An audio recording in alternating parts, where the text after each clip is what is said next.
বন্ধুরা, আজকে আমার ছেলে বাজার থেকে রুই মাছ এনেছে। রুই মাছের ঝাল করে দিতে বলেছে। তোমাদের আমি আজকে রুই মাছের ঝাল করে তোমাদের দেখাবো। রুই মাছগুলোকে ভালো করে ধুয়ে নুন হলুদ মাখিয়ে রেখেছিলাম। এইবার মাছগুলোকে ভালো করে ভেজে নেব। আমাকে একটু ভালোবাসা দেবে, আমি আরও আপনাদের ভালো ভালো রান্না দেখাবো। আর মাছ ভাজা প্রায় হয়েই গেছে। এইবার কড়াইতে তেল গরম করে প্রথমে শুকনো লঙ্কা আর জিরে ফোড়ন দিয়ে নিলাম। তোমরা কারা কারা রুই মাছের পাতলা ঝোল খেতে ভালোবাসো অবশ্যই কিন্তু কমেন্টে জানিয়ে যেও। এরপর তেলের মধ্যে কুচানো পেঁয়াজ দিয়ে আদা টমেটো কাঁচা লঙ্কা বাটাটা দিয়ে ভালো করে কষিয়ে নেব।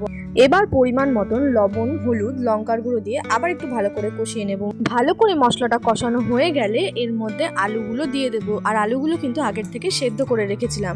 আলুগুলো দিয়ে ভালো করে নাড়াচাড়া করে তার মধ্যে ঝিঙেগুলো কেটে রেখেছিলাম, সেই ঝিঙেগুলো দিয়ে দেব।